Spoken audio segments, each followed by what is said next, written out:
Hello, everyone, and welcome to another edition of the greatest sports podcast known to man and other walks of life. Call to the bullpen. This week, we've got our original two. It is Jared Silberkleit. And Austin Keeney. Chase Britton will not be joining us this week, feeling a little under the weather, so he's going to sit this one out, and me and Jared are going to take over. Yep, the dynamic duo back at it again. So no Chasey B this week, but me and Austin, we're gonna tackle this baby. So before we get into Week 12 NFL action recap for this episode, we're gonna talk a little bit of Major League Baseball hot stove because we have had some signings in the last few days, and we've also had some rumors swirling, not only with free agency but also some potential trades that may be happening in the near future. First, let's talk signings. The Braves, the big acquisition the last few days was the Braves signing Josh Donaldson to a 1 year, $23 million contract. Of course, a big annual number, but I think that if you said that Donaldson was going to be signing a 1 year contract a few years ago, people would have looked at you like you were crazy. But those are the circumstances based on the fact that now he has a bit of a reputation as being injury prone because he missed some time last season. And this season, I think he only played in about 50 games due to the calf injury. Yeah, something like that. He definitely played in less than half the games this season. He wasn't around very much. I mean, listen, when he is around, he is a body that can be a game changer. He's still a very good player, even though he is very injury prone. So, if he can avoid injury, this is a great signing. If he does get injured, they might be wasting a little bit of money here. But that goes to say with anybody. But Donaldson's still very good at what he does, and he's going to help the Braves out tremendously.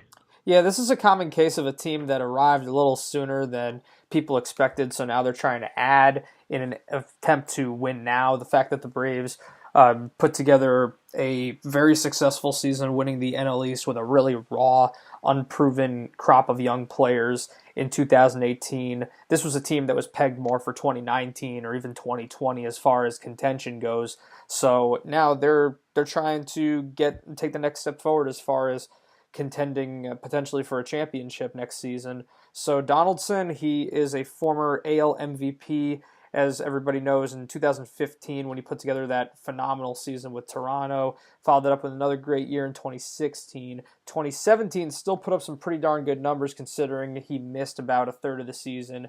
And then last year, of course, with him missing over 100 games, that's the concern, and that's why he only gets the 1 year contract. But this is a pretty low risk situation considering the Braves have the cap space to pay him, and now Donaldson can he's got the opportunity to prove himself.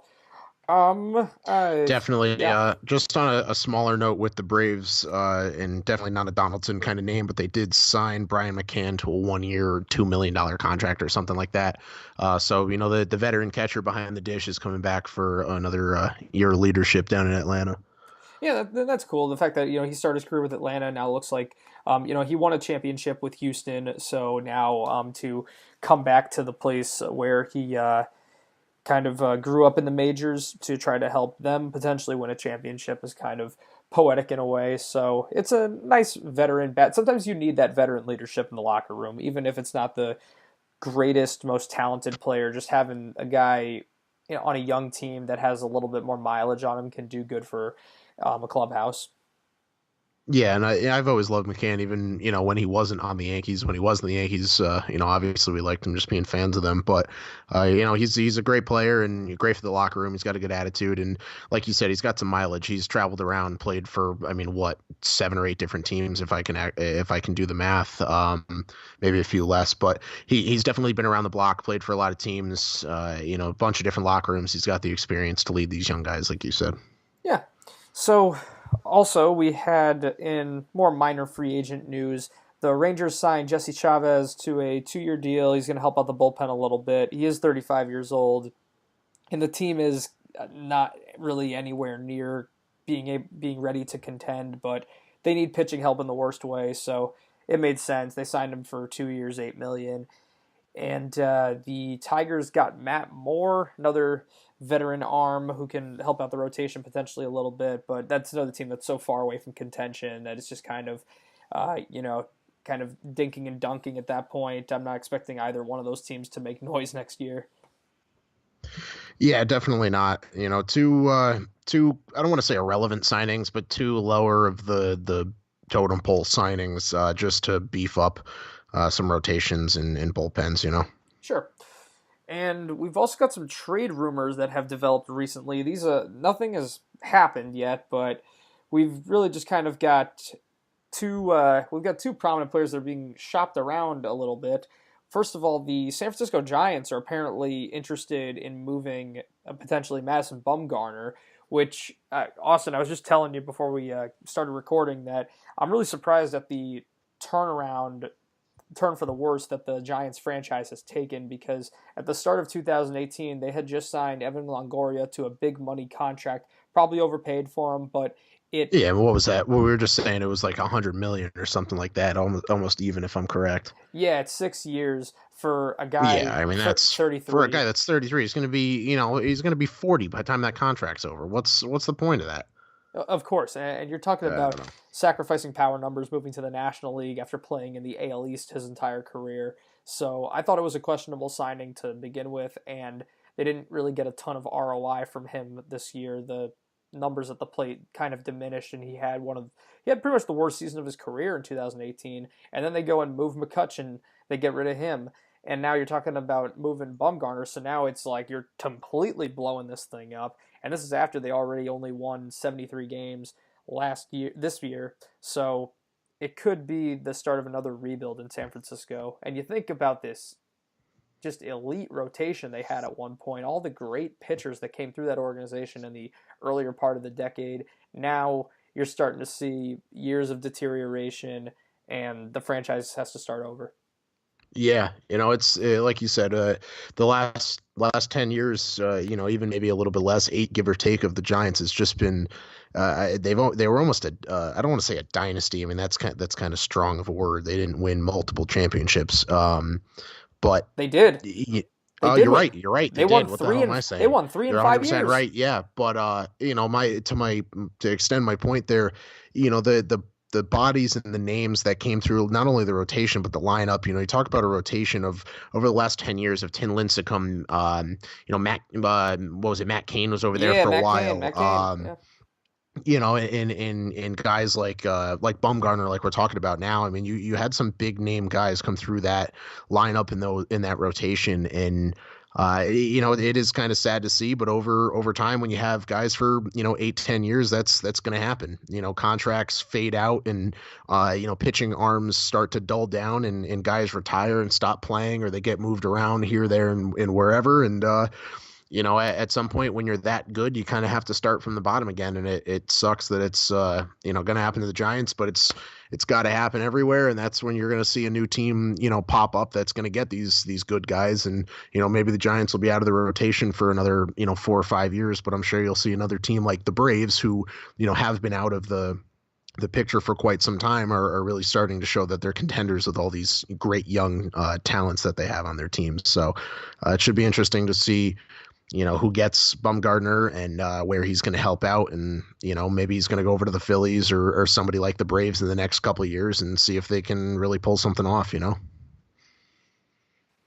Yeah, yeah, could have said it better myself. We'll see where Bumgarner lands if he is moved. Another team that looks to be actually, it's funny you mentioned the Phillies. Them and the Brewers have been linked to a potential Bumgarner acquisition, so that would make sense for either of those teams. The other big name that we're hearing being mentioned is Robinson Cano, because the Seattle Mariners are looking at blowing this thing up and rebuilding, which is got to be so frustrating for that fan base. I mean, you wait so long for this team to finally be good again, and then they get good in 2018. They kind of choke away their playoff aspirations through locker room unrest, and they might have had some injuries and just I know they were without Cano for most of the year. Actually, it's funny. Without him, they were actually doing better. But they kind of it feels like they missed their very very slim window to contend. And now ownership, they see the age of many of the people on the roster, and they're looking to blow this thing up and sell all the big names. They just got rid of Paxton. Now they might be looking to move Cano. The big thing I heard was that they might be looking to move Cano back to the Yankees, and the Yankees want cash and they want them to take over Ellsbury's money. Well, I mean, it makes sense because I mean, what's Cano still owed 300 and something million, give or take. I mean, I don't know the exact math on it, but it's something astronomically ridiculous. And to take over that contract for, listen, I'm sure he's still a great player. I'm sure he's still got the numbers. But a guy that just got pinched for half the season for, sticking a needle in his leg, and now he's got that reputation. He's going to come back to the Yankees. Who knows if the locker room still wants him there or wants him back? A guy that left for the money and now wants to come back, or who knows if he even wants to come back with they want to ship him over. I've also heard a couple other rumblings of him potentially going to the Mets in a blockbuster deal. They didn't really say what the Mets were looking to give, but that's he's a big body and he's a big name to add to any roster. I'm a little bit more worried about the money that we would be giving up as Yankees, and also just the locker room chemistry, if you will. I don't know how welcome he's going to be back in New York after leaving like that. It's almost like a LeBron thing. When he went down to Miami, the whole city didn't like him. And I'm not saying the New York City doesn't like Cano.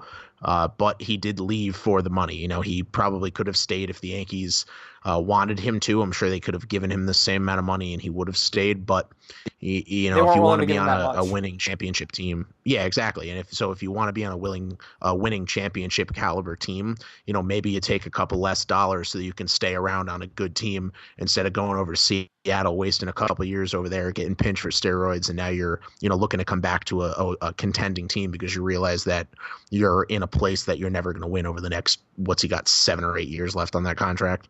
5. They're right at the halfway point. But yeah, I mean, it is an aging player who's So I was close, yeah, whatever. That's how little I paid attention to Cano since he left. yeah, no, it makes sense, and I mean, I've got mixed feelings on it. I actually think that it could be kind of an economical move for the Yankees if it saves them from making what I think will be a terrible mistake of getting Manny Machado for if they have to pay like A-Rod money for Machado. I think that's a huge mistake, and if they're able to get Cano for a few years with that's a less long-term commitment, and they're able to shed Ellsbury, I think that's kind of a win for the organization financially. Whereas, the other option is signing Machado, and you still have to pay Jacoby Ellsbury to do nothing. So I don't think either. I guess neither situation exactly ideal. And another thing you have to keep in mind is the Yankees lineup. They got so much power. They've got so much home run power in there. They should not be desperate to make a move like this. If they are going to make a move like this, it has to be a Stanton thing where they're getting a huge deal, and the only reason they make the move is because they don't have to give up like anything in return. And if that means shedding Ellsbury, then that'd be great. So I mean, I could certainly see why the Mariners want to escape from this nightmare contract that they stupidly signed up for. Nobody learned from that A-Rod deal. You don't sign players that are over 30 to 10-year contracts. Yep, pretty much. Do you have any feelings on, hypothetically, the Yankees trading Stanton away? Because I've heard that minimally. Who's gonna I don't pay even think him? it's even a thing. Yeah, well, I Who mean, will pay him? the Yankees are about to pay Cano if they get him, or pay Machado, or whoever picks up Harper. I mean, granted, those are two different names than Stanton. Stanton's literally just a bat, and that's it. Harper and Machado offer a little bit more on the defensive side, also. But you're right. Who is going to pay him? But I mean, maybe if it's a deal that a little bit of cash is involved or something like that, or the Yankees pay some of his contract, I don't know if it's worth getting rid of him. I mean, literally all he does is strike out. I mean, he was productive in home runs, but I'd rather have two more It's smaller just like name guys in Judge. the lineup that hit home runs than one guy that we're paying astronomical money for that really only does that and strikes out 400 times a season. It's kind of ridiculous. I mean, I hear you, but I mean, it's the same thing as Judge. I mean, yeah, the strikeout numbers are going to be Yeah, there, but Judge is better defensively though, and he he is. definitely offers a little bit more contact hitting than Stanton does. Well, yeah, that's true, but I mean, you got to have a DH, and I mean, he fits that bill. And although he does strike out like crazy, I mean, the batting average isn't like horrendously unbearably low like Gary Sanchez last season. I mean, it's tolerable. It's the same thing as Judge, where it's just like, all right, if the guy's going to hit 270, 280, a majority of his outs are going to be strikeouts versus someone else who's going to hit 270, 280, and they're going to make the same amount of outs, but they just come via a different method of out. So it just doesn't irritate me that much. If he was like Adam Dunn, batting like 220 or something, then I would agree that like they're overpaying for him. But he is he didn't have the greatest first season in New York. I think that he can do better. We saw flashes of what he could be. I want to see what he can do in another year. Yeah, I mean, I'll give him that at least, Yeah. but we'll see. I don't think there's any serious rumblings of the Yankees getting rid of him. I thought it was interesting that it was Yeah. even brought up in the first place. I don't think anybody's going to pay him. I think that the Yankees, it was a kind of a perfect situation they walked into, and I don't think that any other team was. There's a reason that they were able to get him for nothing. It's because like no, like the Marlins were looking for a dump, and they couldn't dump him off on anybody else. So the Yankees, I don't think 1 year later will find a suitor. Yeah, that's a fair point. Yeah. Alrighty. Well, that'll wrap up our hot stove discussion. We'll continue to monitor all this baseball all this baseball offseason action as it unfolds here. Winter meetings are actually coming up real soon, like next week. So, yeah. Moving on, we got NFL Week 12 action, and this week, Austin, you and I tied. We both went 11-4. 11-4, not bad. Yeah, and our other host here, Chase, who's not with us tonight, lost. What was he? 9-6, I think we said. I'm not looking at it in Nine and front of me. six. 9-6. Yep. And in the house, Jared, what the house do? Well, the house went 10-5, so Chase lost to a coin. Chase lost to a coin. Yeah, for anybody that missed last week's preview episode or preview half of the episode, I apologize. I forgot we did one episode last week because of Thanksgiving. We introduced a new concept of a coin flip house prediction. So every week when we pick these NFL games, we're going to do a house pick and flip a coin, see what they choose and go from there. And maybe we'll turn it into a wheel of punishment kind of thing. Whoever loses to the house has to do something crazy. And right now, Chase took that L for the week. The house came in second, and Jared and myself tied for first place. Well, yep, that is literally the way the quarter fell. So let's let's get this baby underway with Thanksgiving football. We had our usual annual Thanksgiving triple header. We opened up with the Bears at the Lions. Both of these teams came into this game with a ton of injuries, so you saw a lot of backup players in action. The fact that the Lions did not have Kerryon Johnson, the Bears didn't have Mitchell Trubisky, so the both teams were banged up coming in, and plus the Bears. They talked about they showed the graphic on air how they played the Sunday night game, and then they had to play the Thursday early game at noon. So you pretty much only had 3 full days of rest in between, and one of them is a travel day. So yeah, well, you can't even really call it rest because you got to practice and get ready for the next yeah, they're not rest. So yeah, really, I mean, maybe they had half a day off. I don't know. Maybe they took a full day off and had one practice day and one travel day, or maybe the travel day was the day off and 2 days of practice. I don't know. But travel days, no day off in my book, especially when you're on a flight, on a bus, on a train, car, plane, however you're getting there. Either way, that's not a day off. So bad scheduling on the NFL's side. I don't agree with having these teams play Sunday night and then Thursday morning. That's a little ridiculous. However, some names came out of the woodwork for the Lions. Like you said, Kerryon Johnson was out. However, Garrett Blount stepped up with 19 rushes, 88 yards, and 2 touchdowns. I mean, he really carried that team. Sure. Yeah, it was kind of a struggle throughout most of this one. Honestly, I was kind of surprised by the play calling, the fact that the Bears didn't go to Jordan Howard more often. I know that the Lions, they got a pretty decent front seven, a decent enough front seven that can stop the run. But I think that with a guy like Jordan Howard, you should have given him the ball more than 7 times. So that was disappointing. And Chase Daniel, he did okay. He was solid enough. I think he did what was asked of him in this game, although there were definitely moments where he was missing some throws that Mitchell Trubisky absolutely would have made. So I think that's the reason why this game was so close. However, you still had the Bears defense reliable as ever. They sealed this game with a pick 6. They pressured Matt Stafford. They did what they had to do. They won this game. the way they've won most of their games this year, which is grinding it out and just playing that smash mouth, aggressive defensive style of football. So credit to the Lions for keeping it close. Again, I think that the shortened rest and the fact that the Bears were so banged up with injuries coming into this game was a factor there. But at the end of the day, the team that kind of needed the win more, as far because we know the Lions they're not a serious playoff contender.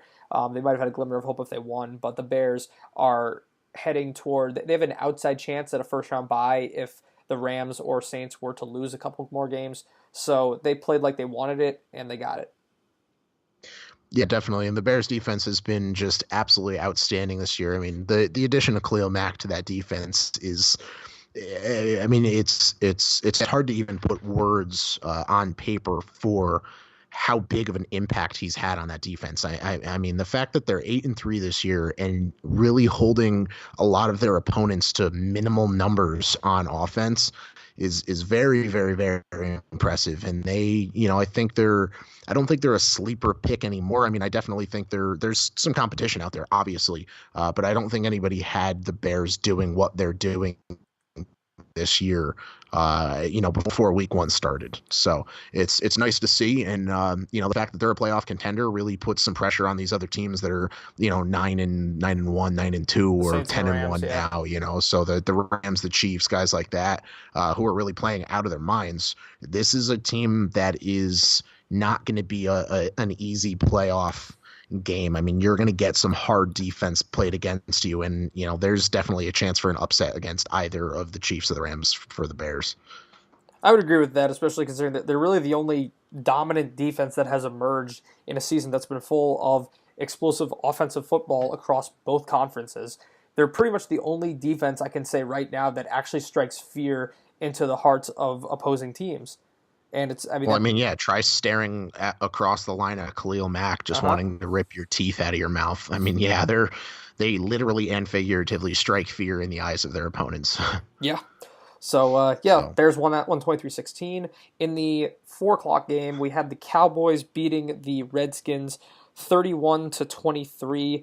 The Redskins hung around in this game for a while. But then, I mean, we want to talk about banged up. I mean, this team was coming up barely resembling an NFL team with all those injuries. I mean, the offense is so depleted with the offensive line injuries, the receiver injuries, the quarterback injury now. The fact that you got Colt McCoy in there with this Patrick offensive line throwing to pretty much nobody. And this was a game where, I mean, you got Jordan Reed and what's left of Vernon Davis, but other than that, you got really nobody. And I think Vernon Davis had a pretty decent catch. It might have even been for a touchdown, but I'm pretty sure he had a pretty decent. He did call in a touchdown there, but exactly, yeah. So I mean, there's still something left. Yeah, don't say what's left of him. He hauled one in. So true, but I mean, it's not sustainable. It's not going to be enough to win games like this. And it's again, we've been saying about the Ravens. Even when the Redskins were at full strength, we said that if they're going to win, they're going to ride Adrian Peterson. Whenever he's gone off, that's when they've won. And this is a game. He did nothing, man. He did absolutely nothing this week. He was terrible. And listen, I'm trying to formulate my thought over here of exactly how I'm trying to get this to come out. And it probably won't come out right, but hear me out.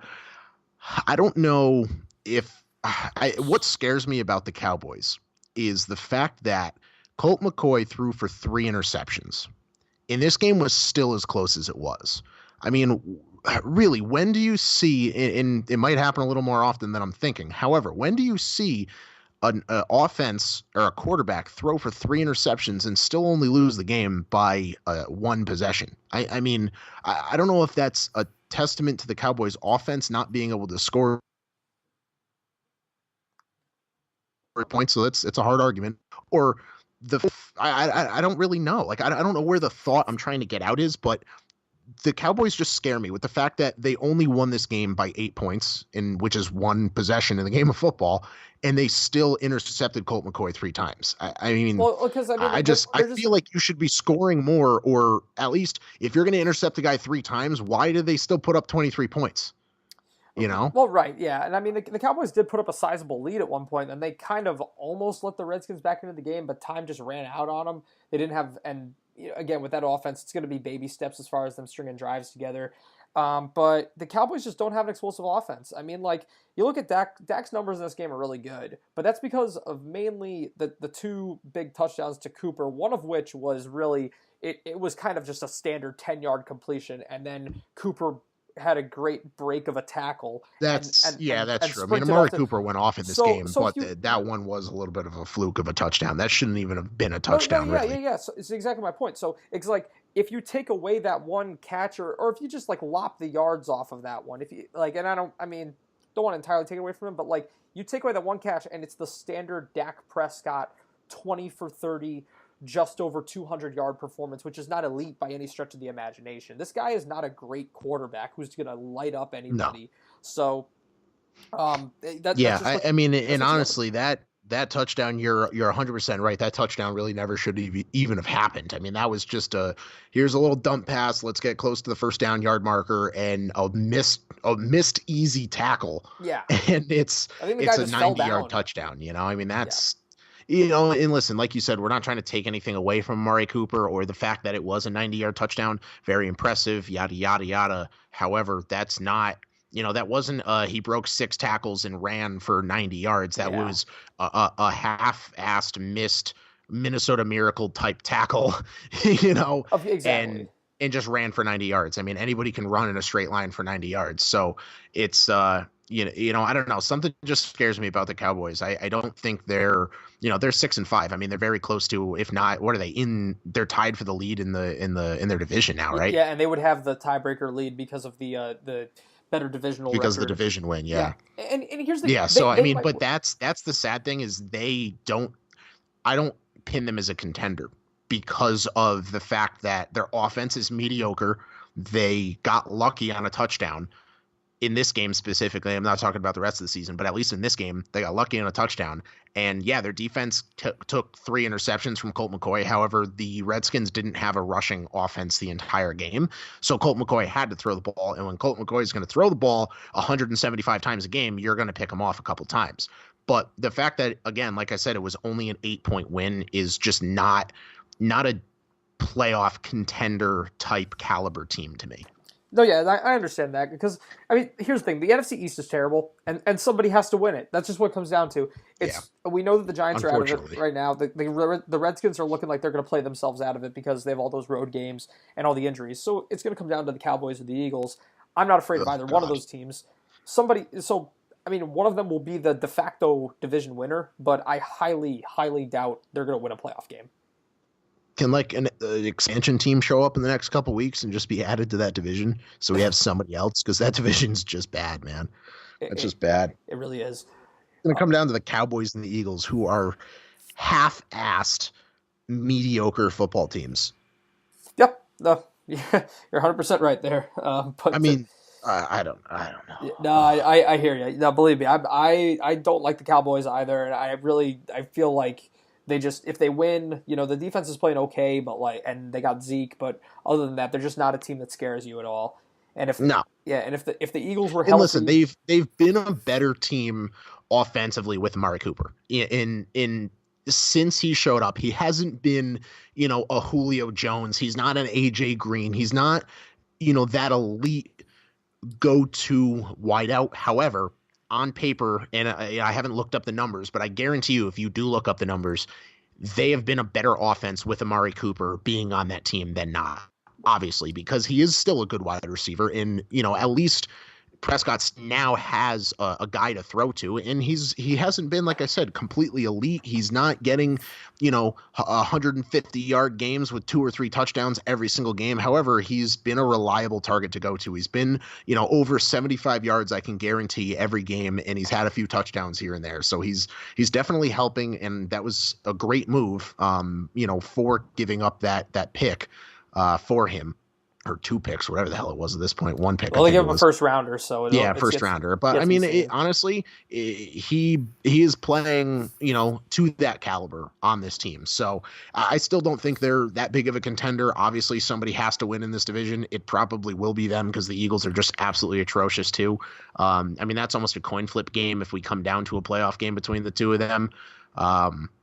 But yeah, we'll see what happens. I don't think if they do make it to the playoffs, they're not gonna make it much farther than the first round. So No, yeah, I highly doubt that as well. But for now, they are in the lead, and they might even be the favorites in the division. So just by default. So Yep.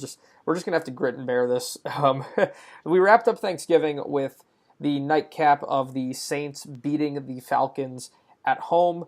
On paper, this looked pretty academic. However, what I will point to is that although yes, the Saints once again, Drew Brees lighting it up for multiple scores. People doing their things, Kamara, Thomas, the works.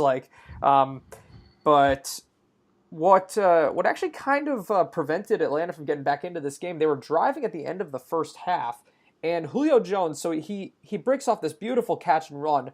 But then I don't know if you saw it. He gets like vaulted in the air. Essentially, the guy is completely airborne. He's horizontal, and then he gets just thumped and loses the football. But it's like, you can't blame him. There was no way you could hold on to the football in that situation when you're literally launched in midair, and then he's just intercepted.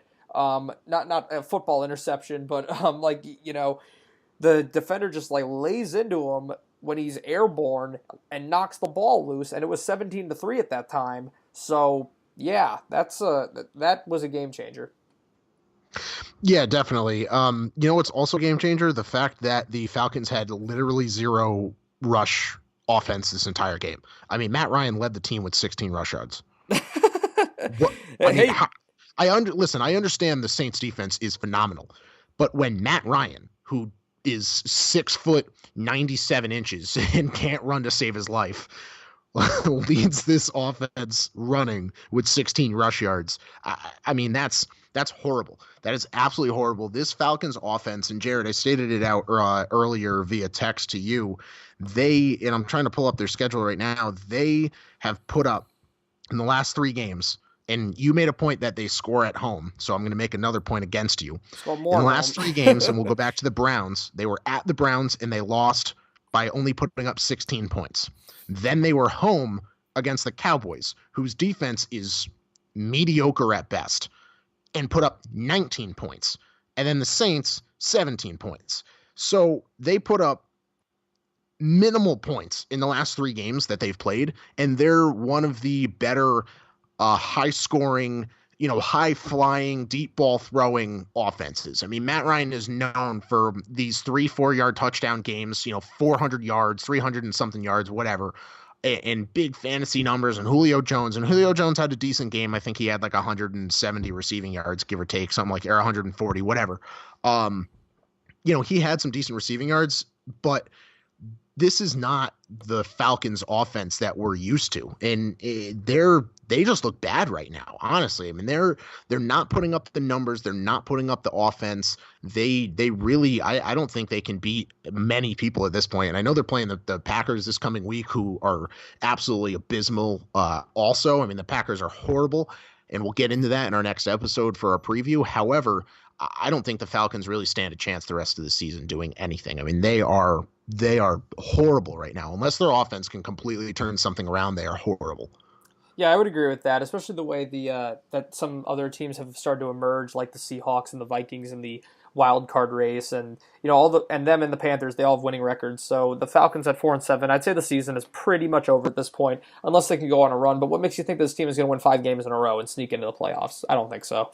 No, I don't think so at all. No, And no. and again, we'll get into more of that kind of stuff with our Oh, I was wrong. I'm sorry. I said they were playing the Packers this week. They're playing the Ravens. Whatever.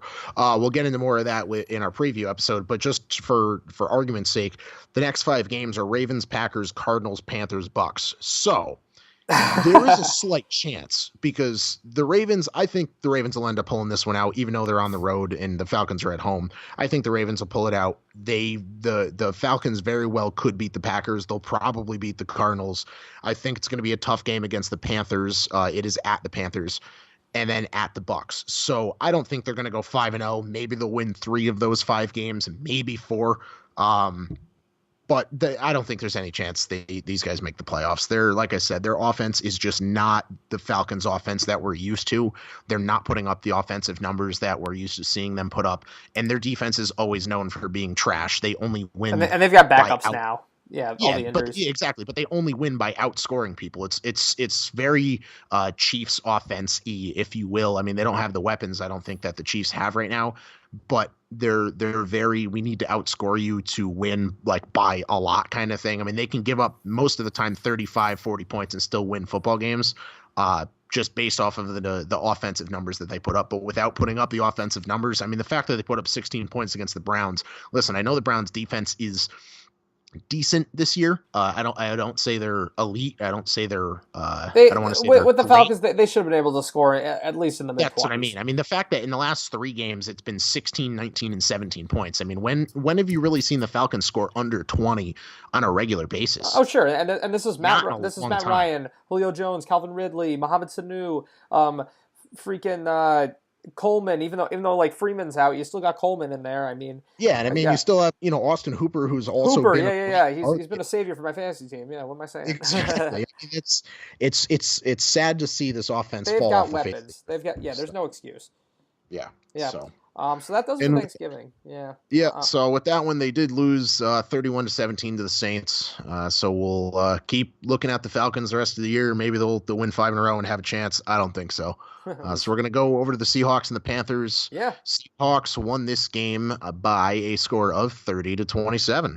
Yeah, this was just Russell Wilson being a clutch big game quarterback. I mean, lead this team to a comeback win on the road with that huge completion to Tyler Lockett to put him down at the Panthers 10, and then Wilson's able to just, sit on the ball, and Seabass kicks an easy 30-yard game winner.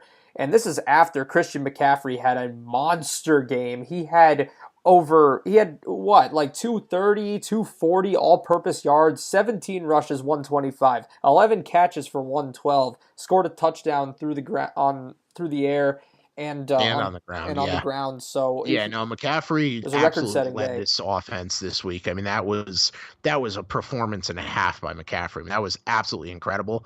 The Seahawks are just looking real good right now. I mean, I think they're a contender that nobody really thought had No, a chance, and somehow Russell Wilson with this mediocre offense is pulling something off, man. I mean, it's unreal. No matter who is around Russell Wilson, he makes them be a contending football team. He's just an incredible presence on the field. It's ridiculous. it's amazing. I think people this season really shows how good he is. Because I mean, you look at a game like this, and we all know that Doug Baldwin has been his reliable option over the years, but who were the standouts here? Tyler Lockett and David Moore. And I mean, Yeah. Carson's been coming alive from them, and he didn't even have that impressive of a performance. He kind of was a little limited here, only rushing for about 55. But Wilson's just able to will his team to victory. This is kind of almost like an Aaron Rodgers esque season for Russell, as far as the way that he's just willing the Seahawks, and they're winning these games pretty much because of him. But it's working. They're getting into a rhythm, and now they're 6-5. Yeah, absolutely. I mean, I just said it, a minute ago. Russell Wilson is really making this team a contender. I don't want to say on his own. Obviously, he needs people to catch the ball and run with the ball. However, he could be around anybody and make them a contending football team. I mean, they've emerged from a team that were pretty irrelevant to start the season to actually a decent contender at this point. So, very impressive to see the Seahawks emerge as a team that could, potentially take a playoff spot. Yeah, no doubt about that. This really tightens up the race too, because now the Panthers, they were 6-2, now they're 6-5, and now they're I'm not sure actually how well, I guess that would leave them out of the playoffs, because the Vikings are 6-4-1, the Seahawks are 6-5, Panthers are 6-5, but now the Seahawks would have that head to head over them. So it's kind of crazy how this has all transpired. Yeah, I mean the Panthers are 4 back on the Saints, obviously, because the Saints are The just division, absolutely no, ridiculous this year. that's out of the question. Correct. Yeah, Yeah. So you're talking more wild card than anything. But yeah, I mean, it should be interesting to see. I mean, right now, yeah, the Vikings are 6-4-1. So technically, I think they have a better record. I don't really know yeah, how they the are. tie is going to play 'Cause- into the yeah, 'cause- playoffs. But yeah, if yeah. you just look at wins losses, yeah, they have the better record. They're in the lead for that wild card spot. Redskins 6-5, Seahawks 6-5, Panthers 6-5. And then unless the Eagles and the Packers start to pull And something the out, or like Redskins we beat just the said a few Panthers minutes ago, too. the Falcons turning it around. I mean, I really think it's going to be a tight race between those four teams. The Redskins, I think, are going to fall off, and unless the Panthers fix whatever's going on, I mean, they still played a good game. So I mean, it's not like they played terribly. Their defense didn't do much. Against Russell Wilson, but if the Panthers can stick it out, this could be a Vikings, Panthers, Seahawks down to the wire kind of thing. Yeah, should be really exciting. Yeah, big win for Seattle. Moving on, we had the dog game of the week with the Buccaneers cruising to a pretty easy win over the 49ers to end their losing streak. Finally, they just got it together. They played mistake-free football on offense.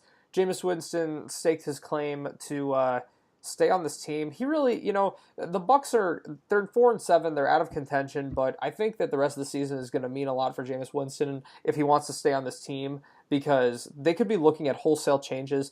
And if he stinks it up in this final month, they could be saying, see you later. We've already benched you twice this year, so we don't need you. So, and I think it's very important that he continues to have performances like this if he wants to stay on the Bucs.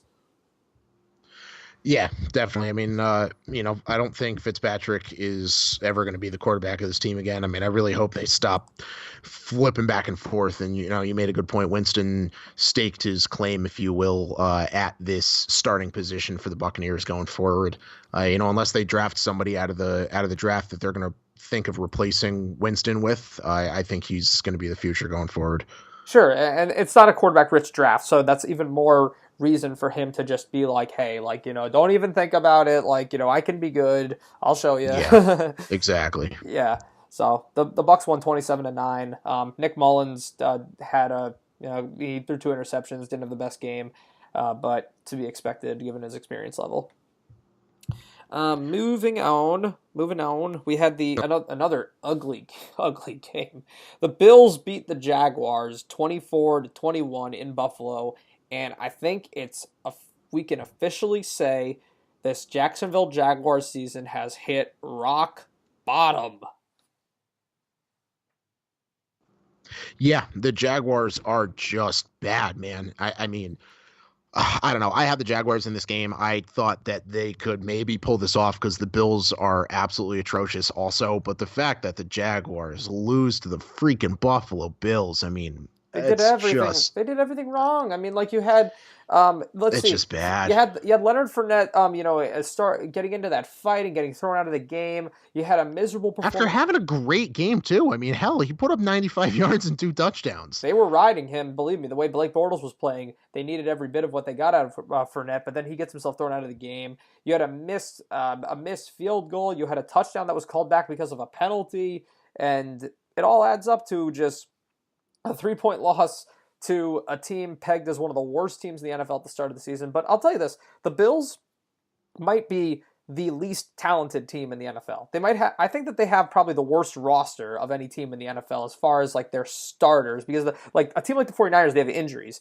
But the Raiders, they traded people, they had injuries too. I think the Bills had the least talent, but they've gotten something out of their players. They've gotten more than you could have reasonably expected out of them. The fact that they've won 4 games at this point is kind of a miracle, and they've beaten, they beat the Vikings. Let's not forget that. So, they've overachieved this year.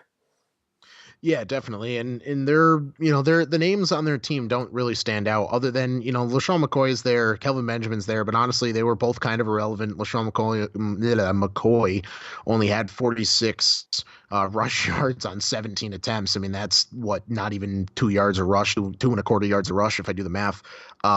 Kelvin Benjamin had 1 reception for 32 yards when Kelvin Benjamin was this huge, oh my God, the Bills got Kelvin Benjamin, they're a contender now. And that was a big trade when that happened, 2 years ago, year and a half ago, give or take. Sure. And Josh Allen, I mean, he's not the greatest quarterback on the planet. He had 8 completions in 19 attempts for 160 yards and a touchdown.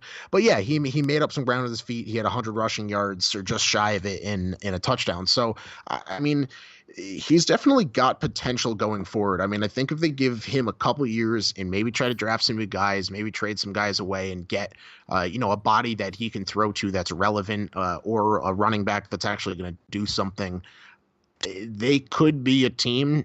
They have some okay guys on defense. I mean, Jerry Hughes is a good pass rush guy. Jordan Poyer in the secondary is one of the better, secondary guys in the league, one of the better safeties in the league. So, I mean, I think they have some bodies on their team that could potentially down the road do something. But you're right. On paper, they're one of the least talented teams in football. I mean, and it's sad that a Jaguars team that were pegged to be a huge playoff contender this year based off of the bodies on the field and last year's performance are 3-8. They just benched Blake Bortles. They fired their offensive coordinator, and now Leonard Fournette suspended for this week's game because of getting in a fight and getting thrown out of the game. I mean, then you got Jalen Ramsey and guys like that, tweeting and Facebooking, whatever, you're going to miss me when I leave here, blah, blah. I mean, come on. What's going on in that locker room? This is a formula for disaster. It's just a formula for losing. And, yeah, it's not good. You get the sense that locker room morale has to be like, they've got to be getting restless in there. The team's lost 7 games in a row. This season has been a complete train wreck, and they've fallen apart. Plain and simple, they've fallen apart. Yeah, and I say it almost every time we talk about the Jaguars. I was high on the Jaguars last year. I was high on the Jaguars going into this year. I really thought they could be a contender. I loved their on-field presence. They were a little, nitty-gritty. They were a little angry. They'd get in people's faces, but it was good for getting them fired up. Blake Bortles was always a question mark, and if they could maybe get through this year and still be a contender, can they go to another quarterback next year? Will they draft somebody else? He's always been a question mark even last year. Eli Manning was a rumor to go to the Jaguars because Tom Coughlin and the whole 9 yards. So he's always been the elephant in the room, but now the whole team is a freaking I don't know what's a group of elephants called. A gaggle of elephants. I don't know. Obviously, I'm being ridiculous, but the whole team is a circus, if you will, at this point, and it's the elephant act. I mean, I don't know if a fire sale's coming, if it's just ready to get them all out. If you think about it, look rebuild. I mean. Look at this offense. Who do you really want to keep aside from Leonard Fournette? Would you have any regrets if you had the opportunity to dump all of these people and just start from scratch almost? I mean, you keep your offensive line, of course, but with Norwell, they got him signed. But apart from that, no, you're 100% right. I mean, but the fact that this defense, for how good they're supposed to be, is still giving up, 24 points to the Bills. I mean, at least you would think the elite defense of the Jaguars would be able to stop a team like the Bills. I mean, granted, I know they only gave up 24 points and they still lost because of offense. But that could be 24 more points than you would have thought going into the season. They would have given up to Buffalo. You would have thought correct. That's my point. And if you look at that team, I mean, you go down the list of bodies on that defense, Telvin Smith, Jalen Ramsey, Calais Campbell, Calais, however the hell he pronounces it, Miles Jack, AJ Bouye. I mean, there's and I can keep going. There's other guys that are on that defense that are just atrocious when it comes to stopping offenses this year. I mean, that right there is an elite defense on paper, and they're not playing like it at all. I know that the locker room morale is down. I know that the offense is down in the whole 9 yards, but if your offense is going to suck, at least step up and play some damn defense and try to make some points. Try to score yourselves if that's what it comes down to. Yeah, couldn't agree more. I don't know. This season's falling apart, and they deserve it. I don't think they're the biggest letdown in the NFL this year, bar none. Yep. But yeah, another loss for Jacksonville, 24-21 Buffalo. Moving on, the next game up, we had the Raiders. Raiders lost to the Ravens. Ravens won 34-17. Oakland actually got off to kind of a good start in this game, going up early. Yeah, I was very, very scared watching this game because I had the Ravens pretty high up in a pick'em league here, and that was a little scary. They were my survivor picks, so I was sweating a little bit in the first half, but then everything was okay. The Ravens really just hit them from all angles because you had, let's see, Gus Edwards, another big game, 118 yards on the ground. Lamar Jackson, once again, making plays with his feet. He rushed for 71 and a score. Terrell Suggs with a fumble recovery for a score. Cyrus Jones with a punt return for a score. So offense, defense, special teams, 5 stars all across the board. Yeah, definitely. The Ravens won this game like they were supposed to. I don't think anybody ever thought the Raiders had a chance in this game. Like we just said, it came off. They started a little early, or started hot a little early, if you will, and looked like they had a chance to potentially upset the Ravens in And this then at they home. realized that, oh, wait, no, we're supposed to lose. We're supposed to Yeah, we're lose these games. supposed to lose. Yeah, exactly. Exactly. Yeah, no, they did not look good at all. So, again, another Raiders loss, dropped to 2-9. Yeah, Ravens take another step forward in the wild card hunt, so a good win for them as expected. Then we had the Browns thumping the Bengals 35-20, although that doesn't reflect the fact that at one point this game was 28-0 Cleveland. So this was pretty much Cleveland's Super Bowl because Hugh Jackson is now a defensive assistant coach for Cincinnati, and I think that he's getting paid right now more money by Cleveland as part of the buyout deal when they cut him than he is getting paid by Cincinnati to fulfill his current obligations. And Baker Mayfield, and you get at least Baker, and probably you got to figure there are other Browns that feel the same way. They hate this guy's guts. They wanted to go embarrass him, and that's exactly what they did. Yeah, I couldn't agree more. I mean, Baker went on record and, went into a press conference to say, how could this guy, leave Cleveland, go to Cincinnati? He was a guy that wanted us to get out there and play for him and win for him. And now you're just going to go down to the Bengals and, play against us and try to beat us. I mean, that's ridiculous. And I agree with Baker 100%. And I'm glad he stood up and said, listen, this guy's a punk and nobody here likes him. And you're exactly right. They went into his house as the special assistant head coach to the whatever and beat them 35-20. I mean, that was a punch in the gut, and they slowed it down a little bit at the end, but I think they knew that, up 28-7 at half, they kind of had it, so they could slow down a little bit in the second half and going towards the end. But Baker Mayfield threw for 4 touchdowns and 258 yards.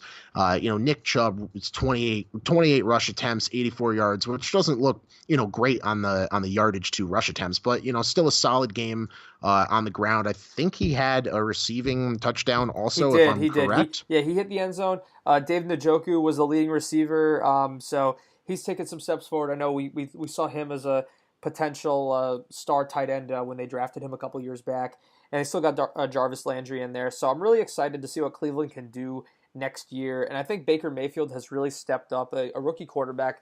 He's really stepped up as a team leader. He is that quarterback that you want to go run through a wall for. And I just think that this team is really coming together in the absence of Hugh Jackson. And it's kind of like the Steelers thing with Le'Veon Bell, where I just think that that type of selfish act kind of brings the locker room closer together. I think that Cleveland's going to really be able to build on this going into next season. They have talent on the defensive side of the football as well with the pieces that they've added over the last couple of years with some good drafting. So I look for this team to contend next year at minimum for a wild card, and hopefully they can finish this year strong. I really wouldn't be surprised to see them. I don't think that they're going to reach a wild card berth this year because the field is too crowded, but I do think they could still finish the year, maybe 8-7-1. Maybe that's a little too much. Maybe 7-8-1, which isn't bad for this team. I mean, if you look at their upcoming schedule, they're playing the Texans this week, so they're definitely going to lose because the Texans got to win out. Yeah. They're playing the Panthers the following week, the Broncos, the Bengals again, and then finish off the season at the Ravens. So they don't have the easiest schedule for the next 5 games. I take it back. You know what? Four wins is more than anybody else thought. Any other time, I'd agree with you. If this was maybe the beginning of the season, playing the Jets, the Raiders, the Bucks, guys like that, I'd give it to you. I would think they have a little bit of a chance to finish with a winning record. But honestly, I don't think they beat the Texans. They may have a chance against the Panthers because they're at home, but I don't know. That one I'd really have to think a little bit more into. They probably don't beat the Broncos. They most likely beat the Bengals again, especially with Andy Dalton being gone. And if AJ Green even comes back this year, I don't know. And then depending on what the Ravens are doing, they might just throw in the towel at the end of the year, depending on their record. So that could be just a BS win there the day before New Year's. So we'll see what happens. I mean, I think they may be able to pull out another win, maybe two towards the end of the season, but it might be like a 500 record kind of thing. Or actually, they can't have a 500 record because they had a tie. But you know what I'm saying? That's what ties are stupid. Yep. So. Yep. Well, that happened. Yep, exactly. So Browns I mean, listen, like you said, it would be nice to see them become a contender next year. I think it's very exciting, and for whoever listened to the first couple episodes of this season, the Browns' first win and the whole open the cooler and pour the beer, and their second win, their third win, now their fourth win. It's exciting to see a team that has been completely irrelevant for most of my life show up in win with a young guy and a young team and bringing in, new players. And there's really a new found birth, if you will, in Cleveland. It would be really nice to see them be a potential playoff contender, in the next year or even two. We'll see if they make some offseason moves, what goes on with the whole head coach thing and the whole 9 yards. So it'll be an exciting end of the year and, off season for the Browns. I think this season's over, unfortunately.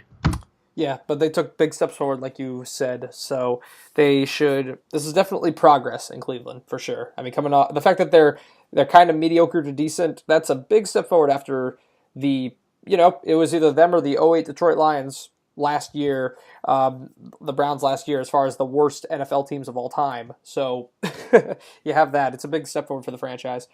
Moving exactly. on. Yeah, moving on to week 12. Oh my gosh, I've got where do I begin? We've got to talk about the Philadelphia Eagles beating the New York Giants in Philadelphia 25-22. Which never should have happened. And that's not me even saying that as a Giants fan. This was poor play calling, poor decision making, poor everything by the Giants, offensive coordinator and the head coach and the whole 9 yards. I mean, you had Barkley just on fire. I think he had 100, almost 100 rush yards or all-purpose yards, something. And he had a rushing, and that includes a rushing touchdown, and he also had a receiving touchdown. Everything that the Giants tried offensively in the first half of this game turned to gold. They were destroying this Eagles secondary. They couldn't defend anything Eli was throwing at them. I mean, he was absolutely picking them apart, making it look easy. He had no resistance up front at all. It was like everything that the Giants, all the adversity that they had experienced, like the first half of the season, like this was the opposite. Like this was finally like they were dominating this team. They put up 346 yards of offense in the first half of this game. But there were a couple drives that they couldn't close out, including at the end of the first half, Eli Manning goes deep, throws into triple coverage, and gets picked off. So the Giants go into halftime with an 8-point lead instead of what likely, we're going to say, it would have been at least a field goal, which makes it a 2-score game. And then in the second half, Shermer decides, Saquon Barkley, you look pretty good on the sideline over there. Well, you could just hang out, I guess, or just hang out in the backfield. We're not going to hand you the ball or anything. It's okay. You're only the second overall draft pick. You were only ripping apart this Eagles defense, whether it was catching the ball or running the ball in the first half. But we're just not going to use you in the second half. Cool, yeah. Yeah, well, they literally eliminated Barkley from this game. He got game. 4 or 5 touches in the second half. It was embarrassing. And they put up a field goal. They only got a field goal in the second half of this game. And then what happened? They allowed the Eagles to embark on the clock-killing drive at the end, left them with only 20 seconds after they kicked the game-winning field goal. So, of course, that wasn't enough time for Eli. And, wow, this stings. Because they had a chance to bury this team, and they didn't do it. And this game meant everything to them. This was if we win, we're still alive. If we lose, we're definitely done. Now the season is over. Now those 2 losses, you look stupid because you sacrificed draft positioning. So Good job. You just made losers out of everybody associated with this franchise. You've embarrassed yourselves once again. I don't know why it is that the Giants, whenever they play the Eagles, they always have to lose in the most gut-wrenching and hard to watch, embarrassing fashion possible. It's always something like this. It's always a blown lead. It's always a late field goal. It's always some just I want to swear right now, but I'm trying not to. Like there's nothing that upsets me more than watching the Giants play the Eagles. I think the numbers they've ran the last, I don't know what their exact record is the last 10 years that they played this team, or the last 8 years, something like that, but it's ugly. They barely won in that time frame, and it's just so I can't describe the frustration of watching this team lose to the Eagles every year. Yeah, pretty bad offense, bad play calling, bad everything by the Giants. Unfortunately, as Giants fans, it sucks to see another season go to the wayside. And Sure does. especially with a couple random wins now, screwing up the draft pick. I would have rather just had them throw it all away to begin with and not take these last 2 wins over the last 3 weeks and get a better draft pick. And I don't know what they're going to do with it. They're going to stick around with Eli for a while if they're going to try to get a quarterback. I mean, it's you said it I don't know, about 20 minutes, half hour ago. It's a very weak quarterback draft class. It's very, very light. There's not a lot. It's not like this past year where we had 4 or 5 top quarterback draft picks. So I don't know. Maybe they'll go with some defense, another corner, something like that.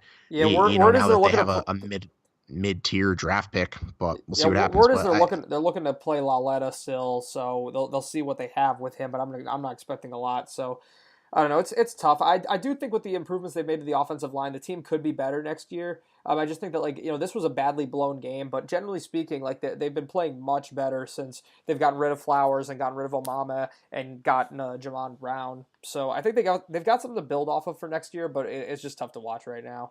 But yeah, that yeah, happened. definitely no doubt about that. And not I'm not trying to be a front runner, or if I could speak front runner or anything here. But I know that I'll be saying go Chiefs the rest of the season. Yeah, sure. Yeah. Well, you should. Moving on with week 12. So the Eagles won that one 25-22. The Patriots beat the Jets 27-13. This game, again, the Pats actually were slow to start here. It really is amazing to me. This really shows how much the Pats are struggling on the road this year, and this is why I so desperately don't want them to get a bye in the playoffs, because I feel like they'll finally lose. Because a game like this, I mean, well, I'm not taking anything away from a 14-point win, but this game was tied, going into the third quarter, I believe. So they, and this is a patchwork defenseless Jets team that got ripped apart. What does it say about the Patriots' struggles on the road that the Buffalo Bills, with Matt Barkley as their quarterback, were able to? They had an easier time beating the Jets than the Patriots did, and the Patriots had rest coming into this game, I think.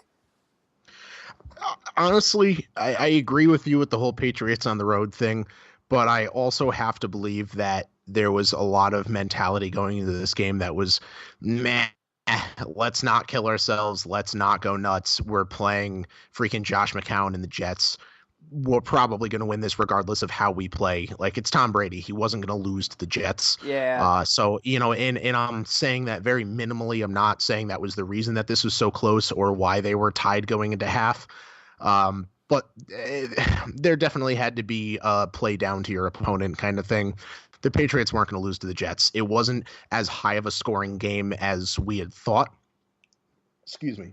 The Patriots definitely had a chance to come into this and really just blow the Jets out of the water. But what's the point? Why go into this and try to kill yourselves and put up 40, 50 points against the Jets, who are irrelevant, when you could just squeak by with a win anyways? So I want to believe that there's some of that, but Yeah. you have a solid point of the Patriots played like crap on the road. So, there's definitely a worry there that this could continue to happen. And if it does, then I don't know. They might not make it very far this year, but they're 8-3 right now, so they're doing all right. Oh yeah, they're definitely having a good season. They're going to win the division, no doubt about it. But I really got my fingers crossed that this is finally the year that they just choke in the playoffs. Maybe, I'm not going to say that they're going to go one and done, but I'm just hoping, man, like maybe this is the year they finally don't make the AFC Championship game. They've qualified for the last five or six AFC Championship games in a row. It's insane. So it's about time they shake it up in the AFC. And I think that this is finally the year, if we can get the Patriots down to the 3 seed or the 4 seed, finally just get them out of that slot. Yeah, and Yeah. we'll see what happens. I mean, their upcoming schedule: Vikings, Dolphins, Steelers, Bills, Jets again. So, I The think they're Steel, only really well, I think the Steelers contenders game. right now that they could face are the Vikings and the Steelers. I mean, they're home against the Vikings, so I think they'll win. The Steelers are on the road at the Steelers, so that could be a tough game for them. But Dolphins, Bills, Jets, I don't think that's going to matter at all. No, no, no, not the slightest. So the Pats took that one 27-13. Gronk and Sony Michel doing work over there, so that was good for them. The Cardinals at the Chargers. The Chargers, if you could believe, the Cardinals were actually winning 10-0 at one point, and then the rest of the game happened. But it wasn't all sunshine and rainbows because Melvin Gordon did suffer an injury, so hopefully he's not out too long. But yeah, they should probably be a little concerned because he's been the best. He's been their best offensive weapon all season, bar none. The fact that Keenan Allen, I mean, he's starting to come alive, but he's been kept out of the end zone much of the season. Yeah, no doubt about it. The Chargers are just, I think they really have a chance to pull something out here. I mean, they were playing the Cardinals, so the Cardinals are completely irrelevant. But the Chargers definitely have a chance to make a playoff push and pull something out. I mean, they're 8-3. They've been a sleeper for most of the season. Everybody kept saying don't sleep on the Chargers, and here we are. They're have a solid shot at taking a playoff spot. So I mean, this game was, I don't want to say a shoo-in for a win. It's the Cardinals. It kind of is a shoo-in for a win though, but at 45-10, this game was kind of irrelevant and not really even worth talking about. It was pretty academic. I mean, the Chargers just have to keep stacking the W's. They got a huge game coming up against Kansas City soon, so this was a pretty you just got to keep winning as much as you can, and then get to that game and try to win in Arrowhead. So that's it. Well, I mean, let's not skip the game in Pittsburgh this coming Well, week. well, I yeah, mean, that's what I'm saying. It's unfortunate, but I mean, yeah, I mean that's going to be hard too. But like, that's why what I'm saying that they have to. I mean, that's going to be difficult as well. But the most important game is certainly the Chiefs game. But as you just mentioned, if they lose to the Steelers, that game might not even matter quite as much. So that yeah, that's worth mentioning. Moving on. definitely. Yeah, moving on. Speaking of the Steelers actually lost to the Broncos, 24-17. We had a key drop by what's his name, James Washington. Big drop in this game late in the third quarter, where he had his man running wide open down the sideline, and it looked like James was trying to make a Sports Center catch by jumping up in the air for a ball that he just had to keep running, and he would have been fine because the ball was it was coming down at a pretty steady speed. Like it was the placement was perfect, and he would have caught it right in his breadbasket. But for some reason, he jumped in the air to try to make it look like this Odell Beckham type thing, and he couldn't control it all the way to the ground, and he lost it. And when you lose by 7 points, those are the plays that come back to haunt you. Yeah, definitely. And just a notable guy to bring up. I mean, Smith-Schuster had one hell of a game. Sure 13 did. My receptions, fantasy team, baby. on 17 targets, 189 yards and a touchdown. And I think that touchdown was a return, if I'm correct, or not a return. It was a 79-yard, 80-yard touchdown, something along those lines. I mean, it was absolutely ridiculous. So, great game on him. And this is a game that the Steelers can't afford to lose at the time 7-2-1, now 7-3. I mean, that was a game that is really going to keep you at the height of playoff contention. Not that they're out of it, because 7-3 is a ridiculously good record this year for some ungodly reason. Well, they're coming to this game on a 6-game winning streak too, and yeah, I mean, if you're fighting for a bye, every game counts when you have the Patriots keep winning, the Chiefs keep winning, the Texans keep winning. So, I mean, when it's like, yeah, the Steelers come into this game on a 6-game winning streak, that's great, but one loss can screw all that up, and now all of a sudden they are the 4th seed. Yeah, and I mean, I think also the Steelers, if I'm correct, had 4 turnovers in this game between interceptions and fumbles. Yep. Give or take, it might have been 3 or something like that. But just a game that you can't have a lot of those mistakes. And like I said, especially in a game that is a potential top tier playoff game, if you win this, you really have a shot at continuing. And like you just said, with teams having all of these crazy winning streaks and the Texans winning like absolute nuts. So, is it almost a don't sleep on the Broncos? The Broncos still have a chance here at 5-6 to finish the season strong and maybe come out with a playoff. So they actually do, because their schedule, if you look at it coming up, it's not that hard. So this is their remaining schedule. You got the Bengals, the Who are 49ers, absolutely irrelevant. Yeah. Bengals, 49ers, Browns, Raiders, and then Chargers. Yeah. So So I mean that's four games that the Broncos could easily win. I mean, three of them are on the road, but the Bengals this week are without Andy Dalton and most likely, I think, confirmed out AJ Green. AJ Green. I believe he's still confirmed out. So I mean that's Yeah, a but what's his mediocre face is going game. to be That's throwing the ball to probably a him. win. The 49ers are not even a football team. That's a win. The Browns, that could be tough. I mean, it is in Denver, so probably not. Denver's defense is very good this year, in contradiction to their offense. But Philip Lindsay's really been showing up with, another 100+ yard game and a touchdown. He's emerged as a very young and potentially elite running back in the league.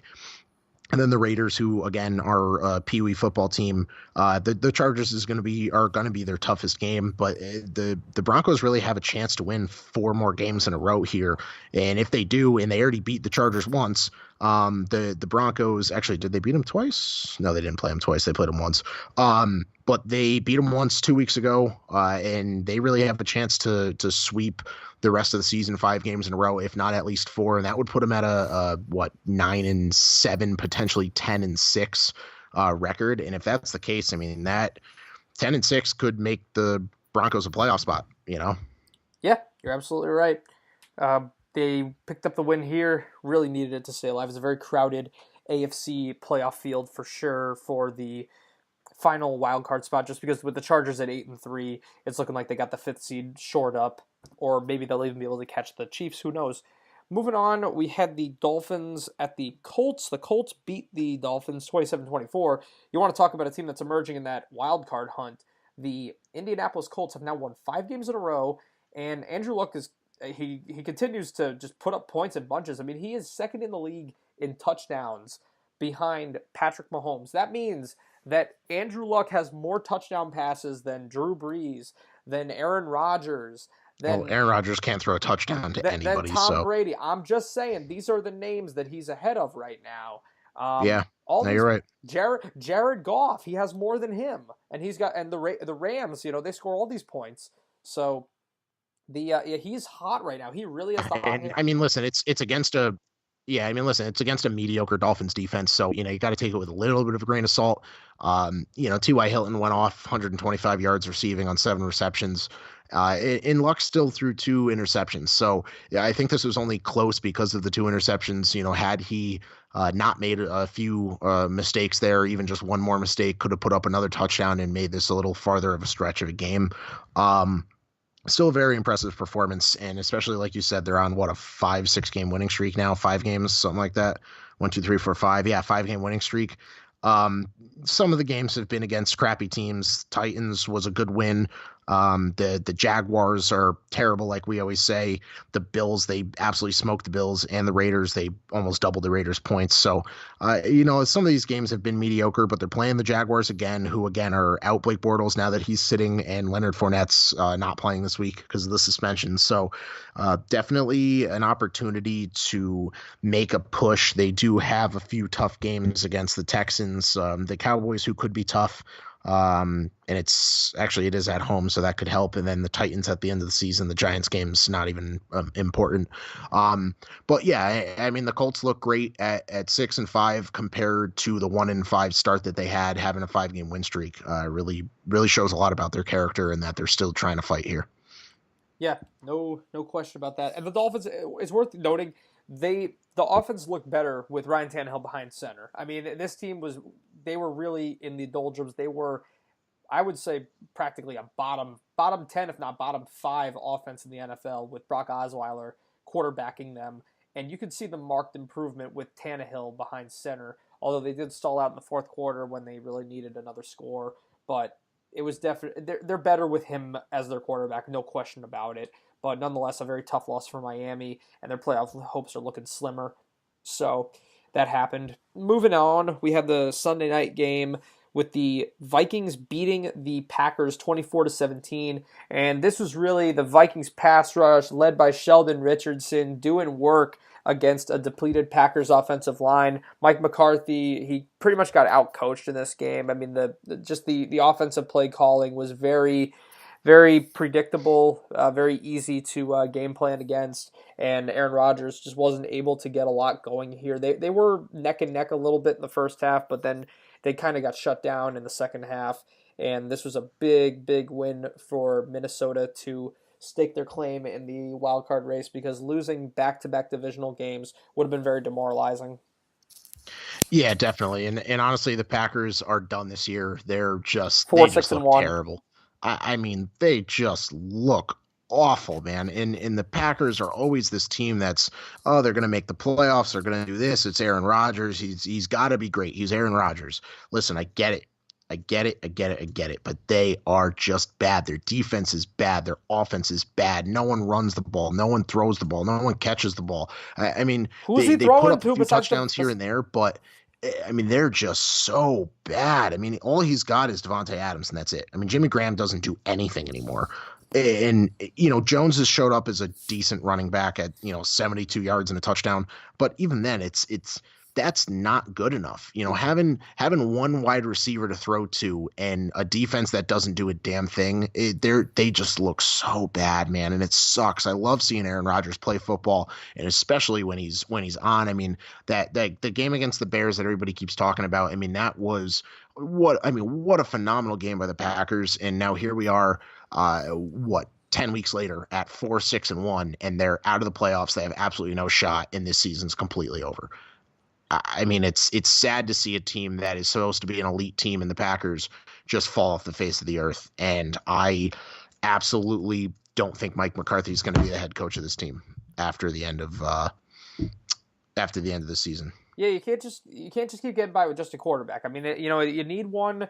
They say that you need one to be a great team, and more often than not, that is the case, especially when you have such a lack of talent around him. But I mean, you need to give him something here. He's got no support right now. Mike McCarthy is just like, it looks like the league has passed him by the way he coaches this team, and you just, like you said, don't have the talent on offense, don't have the talent on defense. You can't protect Aaron Rodgers. You don't give him any weapons. And the defense is a sieve, so you're not beating anybody. That's why you're 4-6-1. And unless they run the table and get some help, they're not getting in the playoffs. And I don't think this team is about to go on a 5-game winning streak. I mean, they've won 4 games all year, so what makes me think that they can win 5 now? Doesn't make any sense. So the Vikings, though, here's the thing. If they protect the football, they're a great team. This team could, on paper, they should be great. They've been very inconsistent this year, but talent-wise, they can be great.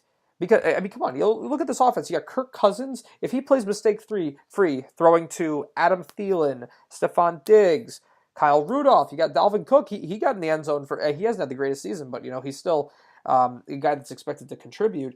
And then on the defensive side with Richardson, Harrison Smith, Danielle Hunter, this is a team that should be able to hurt you.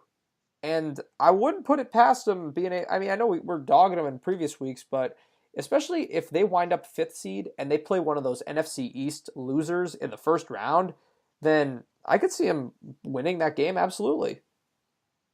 Yeah, winning that game, but probably not getting much farther. I mean, listen, on paper, they're still good.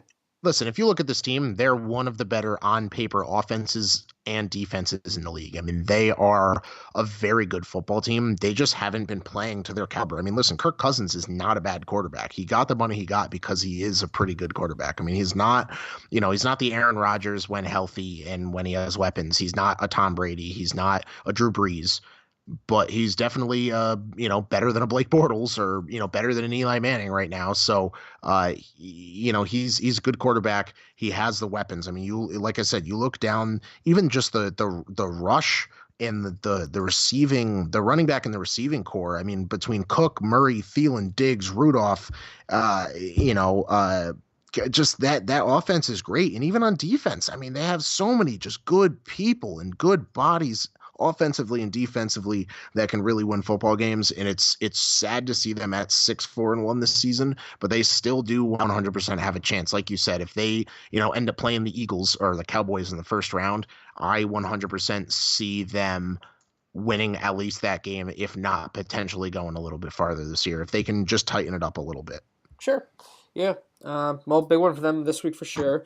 And we wrapped up week 12 with the Monday Night Football game with the Houston Texans once again showing why they're red hot.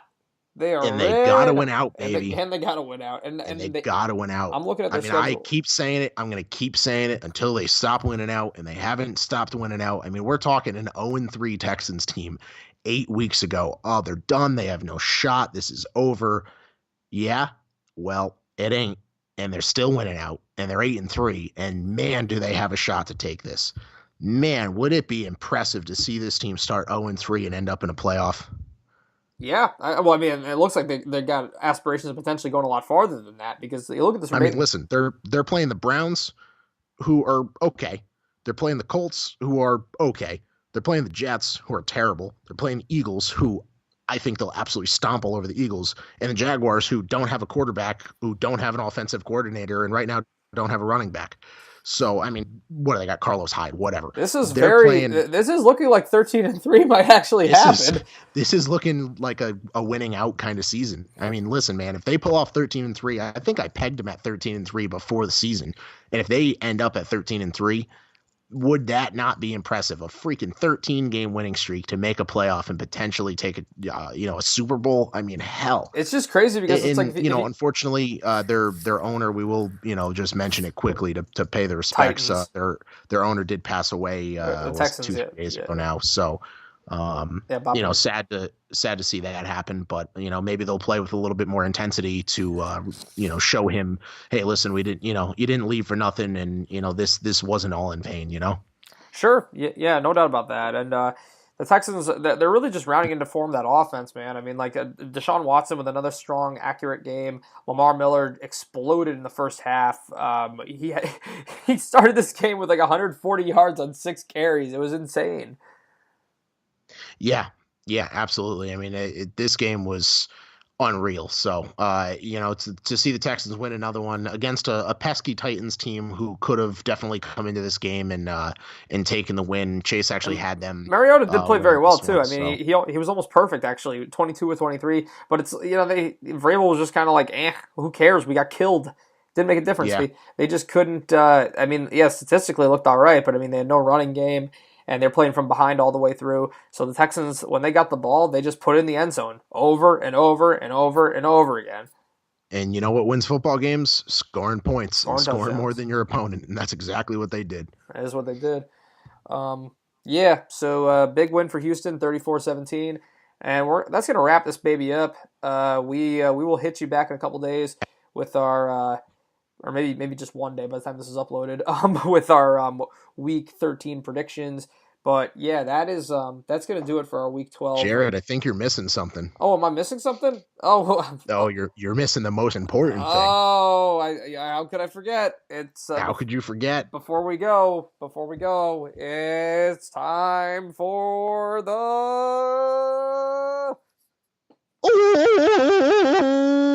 moment of the week.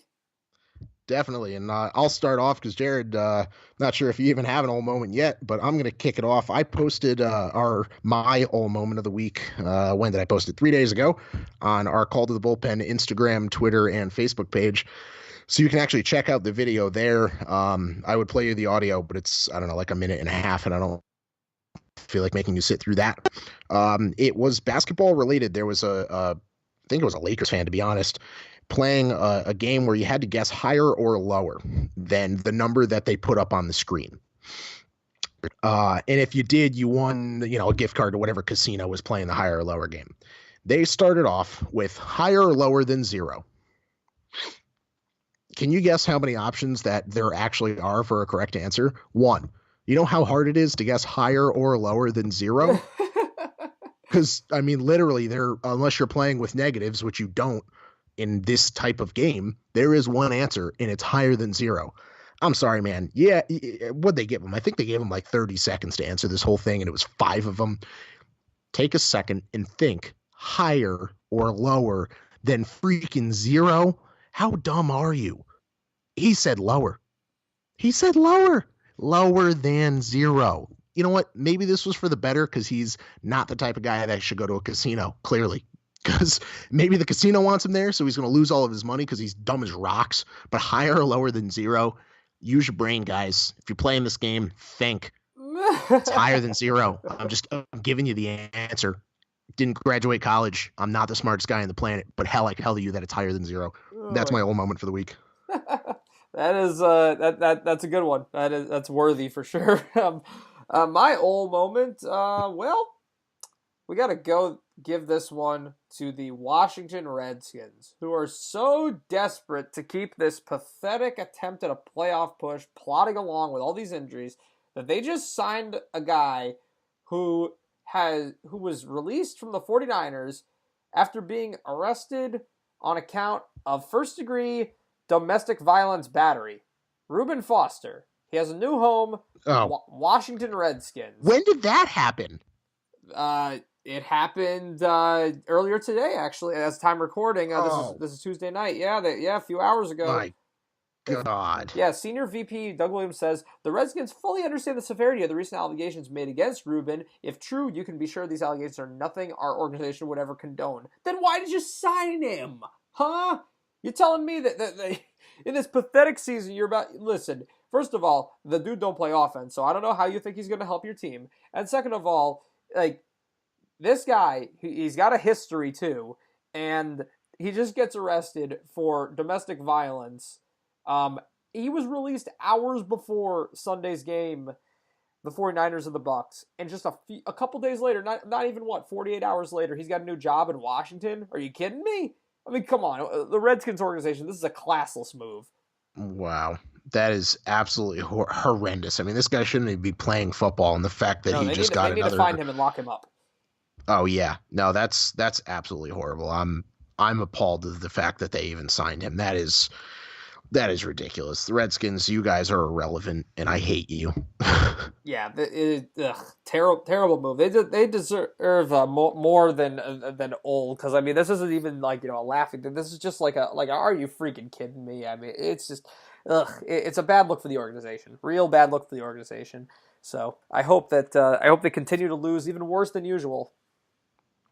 Yeah, no doubt about that. They are just the worst type of people. There is a special place for your type of people, Redskins, on this planet. Yeah. The organization of the Redskins, not the people of the Redskins. We're not talking about the Indians. We just celebrated Thanksgiving. Yeah, we thank you for showing the Pilgrims how to farm and all that stuff. Else we wouldn't be here. You're an idiot. All right, that's gonna wrap up this episode of Call to the Bullpen. As always, check us out on Facebook, Instagram, Twitter, YouTube, Libsyn, Stitcher, Spotify, what else did I forget? iTunes, the whole 9 yards. Wherever you're listening, give us a shout on Facebook, Instagram, or Twitter. Let us know where you're listening so we can try to gauge where everybody's getting our content from, what you guys think so far. I think we're 24, 25 episodes in. We actually broke a pretty big milestone about a week or so ago. We had 500 downloads. So that was a big moment for us. We gave you a nice little thanks, I think like a week or two ago, if I can remember. But, as always, just keep on sharing, keep on listening, give us some feedback, tell us what you're thinking.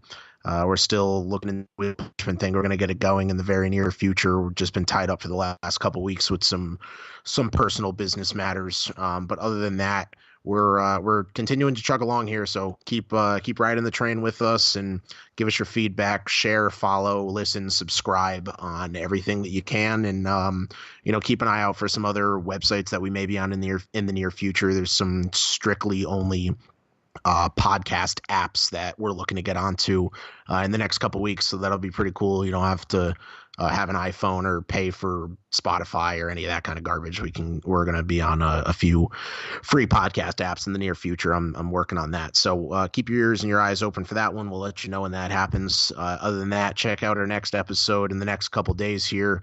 We will have a preview episode of week 13 of the NFL season. Jared, you got anything? Well, with that, this has been Call to the bullpen. And we are hanging up.